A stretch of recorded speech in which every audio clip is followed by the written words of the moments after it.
big aiko for the continued sacrifices you are making in caring for those infected with the virus and in caring for the sick in general. You are the heroes and heroines of our generation, and government will do all in its power to provide you with the relevant tools to do your work effectively. To the men and women of our security services who have been enforcing the directives by patrolling our streets day and night, conducting surveillance, snap checks, and mounting roadblocks, we're deeply in your debt. It is these security measures that have created the basic framework within which our medical personnel are able to pursue contact tracing, testing, and treatment of persons with the virus, whose implementation offers us the most secure means to defeat the virus. Reports I've received so far indicate that the police, military, and other members of our security services have discharged their mandate with considerable professionalism. Furthermore, working with the Ministry of Local Government and Rural Development, we see personnel of the Ghana Armed Forces involved in the cleanup of our drainage systems and of our markets. In the very few instances where members of our security agencies have employed the use of excessive force against the citizenry in enforcing the restrictions on movement, the Inspector General of Police and the Chief of Defense Staff of the Armed Forces have taken steps to investigate such incidents, and they have given me the assurance that those found culpable will be duly sanctioned. Thus far, the alleged wrongdoers have been withdrawn from the ongoing exercise.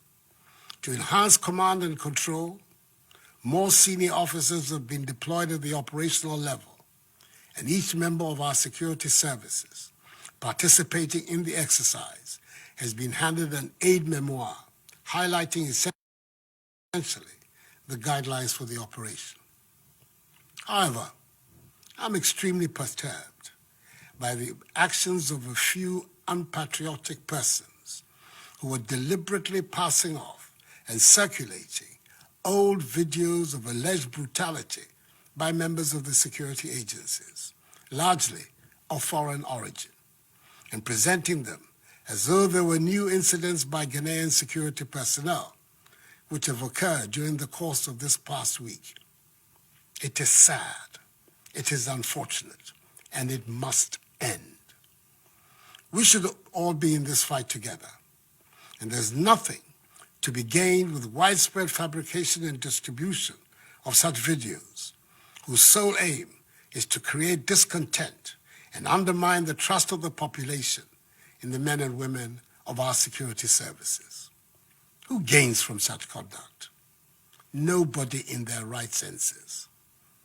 The law enforcement agencies are determined to locate the originators of these antisocial acts. Fellow Ghanaians, as I've said before, all that government is doing is intended to achieve 5 key objectives: limit and stop the importation of the virus, contain its spread, provide adequate care for the sick, limit the impact of the virus on social and economic life, and inspire the expansion of our domestic capability and deepen our self-reliance. As of today, Sunday, 5th April, our current situation is such that we have recorded a total of 214 cases. The Greater Accra region has 189 cases, followed by the Ashanti region with 12, Northern region 10, Upper West region 1, Eastern region 1, and Upper East region 1. The 10 from the Northern region are the West African nationals who entered our country illegally after the closure of the borders. In total, 3 persons have fully recovered from the disease, 49 persons have been discharged from treatment facilities, and are being managed from home, and the remaining 155 are responding to treatment. 2 persons are moderately ill, and 5 persons, as I said before, have lost their lives. Of the 1,030 travelers who were mandatorily quarantined and tested on their arrival in Ghana on the 21st and 22nd of March, 79 were initially found to be positive, and appropriate arrangements were made for their isolation and treatment. Subsequently, after 12 further days of quarantine, 26 other persons were found to be positive as a result of their second test, bringing the total number of those found to be positive to 105, all of whom have been isolated for treatment. Of the remaining 925 persons who have undergone 2 tests and found to be negative, 804 have been released from quarantine to join their families. The remaining 121 are, as I speak, in the process of being released. I want to thank all of them and their families and loved ones for their understanding and cooperation with the stringent procedures the government was forced to deploy in the public interest. Efforts also at contact tracing have been ramped up over the course of the past week. Indeed, for every confirmed case of COVID-19, all the contacts have been listed, monitored, and tracked. Additionally, in the home or place of work of a confirmed case, all persons, be they at home or at work, have been tested whether they had symptoms or not. Within the locality or neighborhood of a confirmed case, the opportunity is also being provided for persons to undergo voluntary testing to ascertain the extent of community spread. We are thus about to enter a critical phase of our fight in the coming week, as the Ghana Health Service is due to receive the results of some 15,384 out of 19,276 persons who have been reached through contact tracing. It is the results of these tests that will determine our future course of action. Government's policy and measures will continue to be driven by the science in this matter. The Ghana Academy of Arts and Sciences and the Center for Scientific and Industrial Research, CSIR, are now partnering government in the struggle. I met with their representatives on Friday and arranged with them a mechanism for the realization of this partnership. The nation and I appreciate their involvement. So in the course of the coming week, a determination will be made as to whether or not to extend the duration of the 2-week restriction on movement and the implementation or otherwise of any more enhanced measures to deal with the virus. I have, however, by executive instrument, extended the closure of our borders for 2 more weeks until further notice. The data tells us that the overwhelming majority of confirmed cases came from travelers or from people who have come into contact with travelers. Fellow Ghanaians, tonight I stand before you to ask for your continued patience, support, vigilance, and adherence to the measures. Let each one of us play his or her part to enhance our collective efforts at containing the spread of the virus, which will enable us to hasten the lifting of these restrictions and returning the nation to normalcy. I was encouraged by the appreciation of government's handling of the pandemic and the offer of support by the leadership of the major political parties in the country when I met with them on Friday. I applaud Parliament's decision to call off its planned recess and be on standby to aid in the fight against the virus. I thank staff of the University of Ghana's Noguchi Memorial Institute for Medical Research, the Kwame Nkrumah University of Science and Technology's Kumasi Center for Collaborative Research, and the National Public Health Reference Laboratory of the Kolebu Teaching Hospital for the solid work they're doing for Mother Ghana.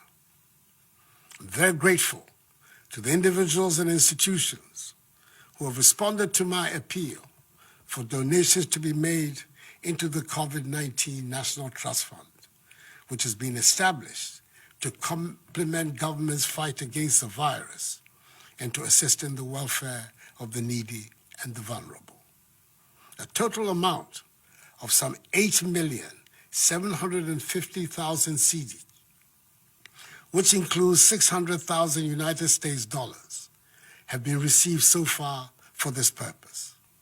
I'm happy that so many appointees of my government have also followed my example by donating their salaries to the fund.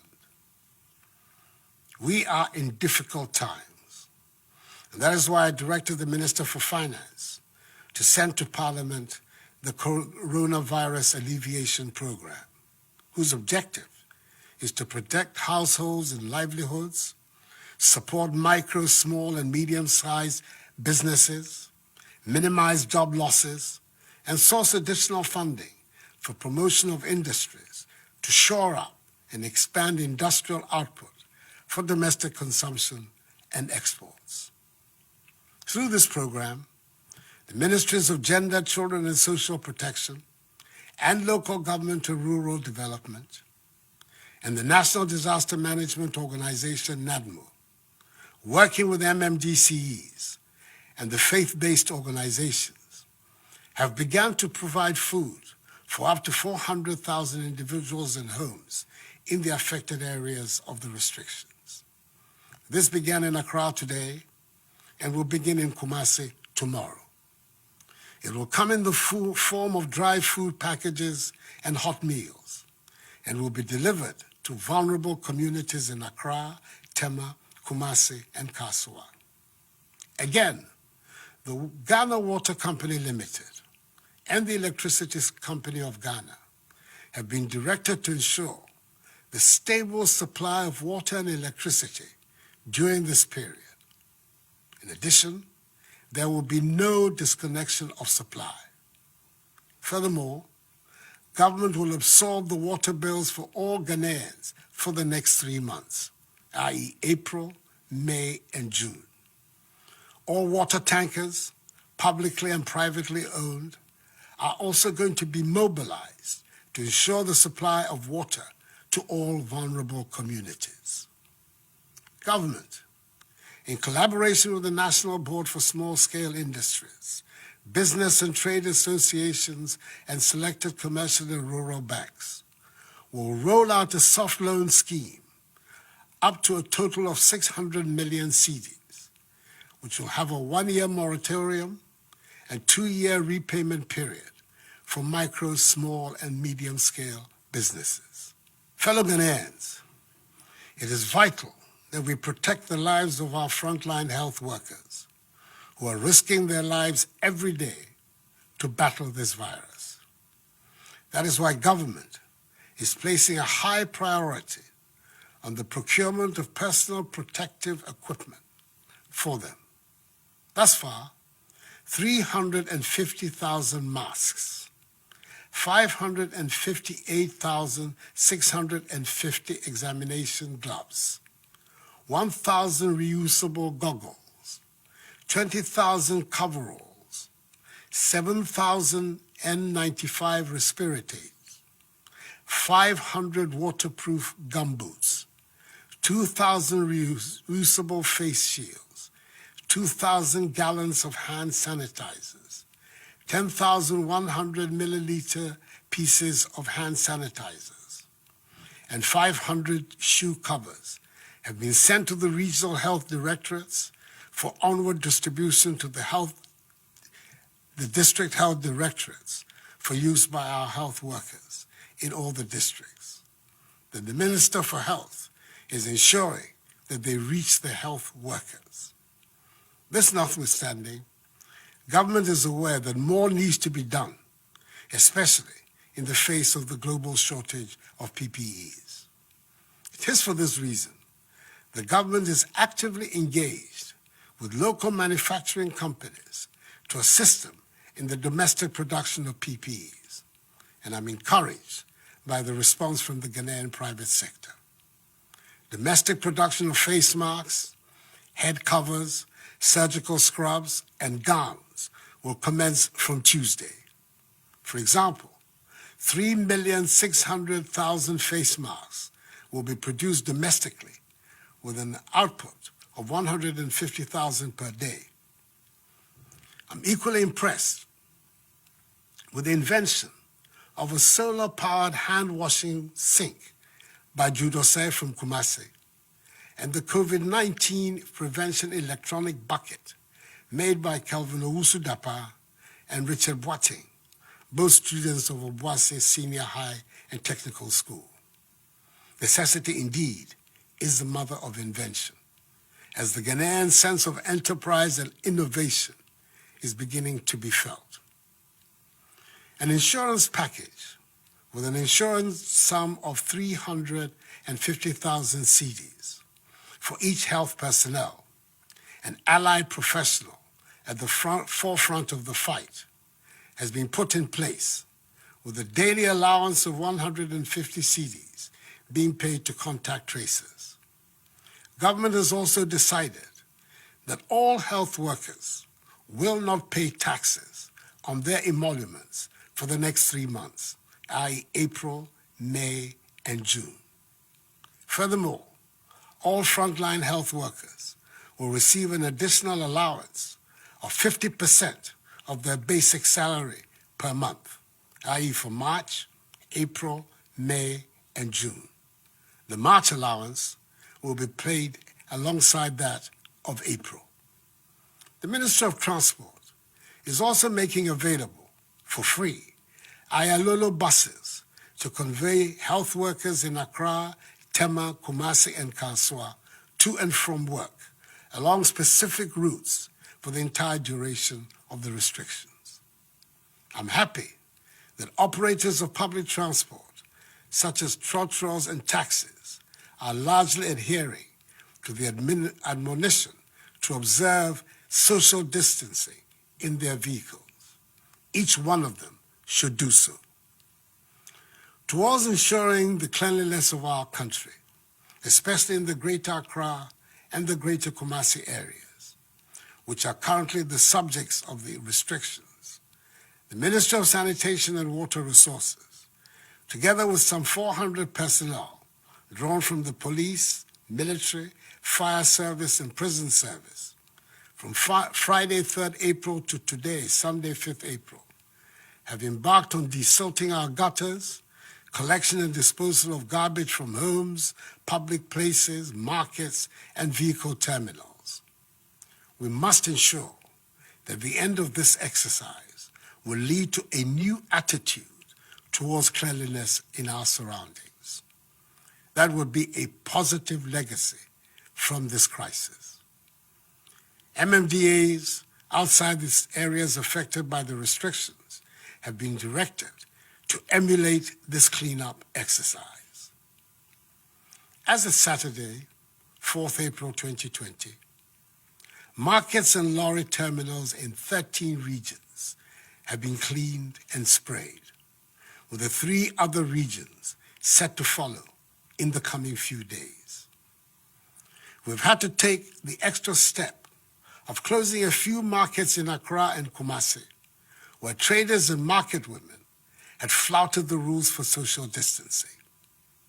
Some districts have also embraced the policy of alternate days for alternative products in a bid to decongest the markets and ensure social distancing. I'm fully aware of the disruptions to your lives occasioned by these measures. Your personal movements, way of life, the education of your children, your livelihoods have all been disturbed by this virus. But believe me, the measures are necessary if we are to free ourselves permanently of this pestilence. Fellow Ghanaians, I will continue passionately to appeal to you to observe prescribed social distancing and good personal hygiene to contain community spread. These enhanced hygiene protocols must become a part of our everyday lives. We must not abandon them. And remember that the law enforcement agencies are going to increase their enforcement of the stay-at-home directive. Do not leave your homes other than for the essential stipulated reasons. The cynics question our capacity for the maintenance of discipline in this period and in its aftermath. However, I am confident that we will prove them wrong. Ghanaians always rise up to the occasion, and we will do so again. United, we're going to win this battle. I'm privileged to be speaking to you on a sacred day of the Christian calendar, Palm Sunday, which ushers in the Holy Week to commemorate the passion and sacrifice of Jesus Christ. Let his example unite all of us, Christians, Muslims, all Ghanaians, in our care for each other and in our resolve to overcome this challenge. This too shall pass. Together, let us ensure that the scourge of this virus becomes nothing but a temporary blip on the fortunes of our nation. And we will go on to realize the vision and aspirations of our forebears who envisioned Ghana to be a free, democratic, prosperous nation, the beacon of freedom and justice, the Black Star of Africa, the harbinger of a new black civilization in which the dignity and prosperity of black people everywhere are assured. May God bless us all and our homeland Ghana and make her great and strong. I thank you.